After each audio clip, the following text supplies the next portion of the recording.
Hey guys, so welcome back to the second episode of my 0 to 10,000 Instagram follower challenge. And I just wanted to update you on our progress so far, what we've been doing differently this week, and how I can improve and hopefully get better for the next week. So as you can see, we did hit the magic 1,000 followers, which is what I really wanted to hit by the end of this week. We hit it yesterday and we've gone over it today, so that's been great. 1,000 followers in 2 weeks is really good, so I'm happy with that. And most things have just been doing the same as what I did last week, so make sure you guys check out the first episode of this challenge to really understand what I've been doing. But again, we've been posting 3 times a day, so pretty regularly, just trying to get all the content out there and fill up our profile with content. We've got 42 posts out at the moment, so that's going up nicely. And I've also done a couple of admin sort of things, so I changed the layout of the bio to make it look more professional. This is supposed to be a Great Britain flag instead of GB, and it actually is a Great Britain flag on the app, just on the mobile version it's not. I've also done a Bitly link, so if you guys have a website or a YouTube, you should always link it in the website section of your Instagram bio. And I've done a Bitly link just to make it shorter, make it look cooler, the link, and so we can track it and see how many people have been clicking the link. And so far I think 20 or 30 people have clicked it just in the past couple of days since we started doing the link, so it definitely does work. I've also still been running the ads, that is why we've been doing fairly well on the follower growth. However, I stopped running ads to India and the kind of lesser developed countries, and I started running them to the UK. The reason being is I want a strong UK demographic on my Instagram, just so in the future for influencer purposes it will work out better, and because it would just kind of make sense since we post mostly UK stuff, so I think our stuff would relate more to a UK audience rather than an audience who might not even speak English like I was advertising to before. So as predicted, the ads do cost more when promoting to the UK rather than a less developed country. It's about double the cost per click, sometimes even triple, but I've managed to get it down to about double, which is actually better than I thought it would be. So double the cost per click isn't great, but it's a lot better than it could have been. I was worried it would be something like 5 times more to advertise to people in the UK, but it's not, so that's all good. Another thing we've been doing this week is more story content, just to get our audience a bit more engaged, which has been nice. And we've also been promoting on the stories of our personal accounts, asking people to follow our new Instagram.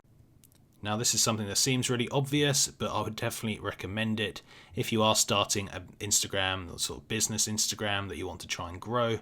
Then use all the resources that you have, and that includes asking friends and family to follow you, because at the start every little helps, and if you can get like a quick 50 or even 100 followers, if you ask all your friends to follow you, that's going to really help you if you're just starting out. So definitely make the most of that. Obviously don't spam your friends, or they might not be your friends for much longer, but just do a couple of Insta stories saying, hey, follow my new business account, help me out, and then at your new account. Do something like that, and it does work out. And finally, one thing we have started slowly doing, but we're going to be doing a lot more of, is following some big influencers or following some big Instagram accounts within our food niche. Because what we found is when you follow a couple of these, you actually get quite a few followers just randomly.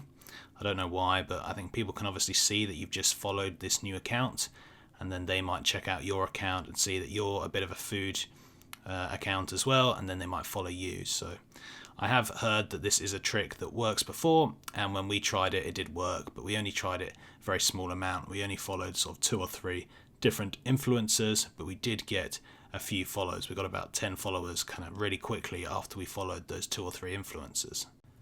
So that is again something that you guys should probably test out, do some research, and find some of the bigger influencers on Instagram within your niche, or some of the big Instagram accounts in your area, and then just follow them, and you'd be surprised, you do start to get random followers from people. It's interesting, and don't go spamming and following everyone, because Instagram might ban your account or get annoyed at you and block you for a few days, so don't do that. But definitely do start to try and build a bit of a community, start following other people, and you'll find that you actually get follows back. Anyway, that is pretty much it for this quick update. I think what we're going to be doing over the next week in particular is trying to get more organic followers. Now that we've got to 1,000, we're going to start reducing what we're spending on ads. We're hardly spending anything on ads at the moment, and we're probably going to reduce it down to 0. And we're going to start trying some organic free methods to grow our account.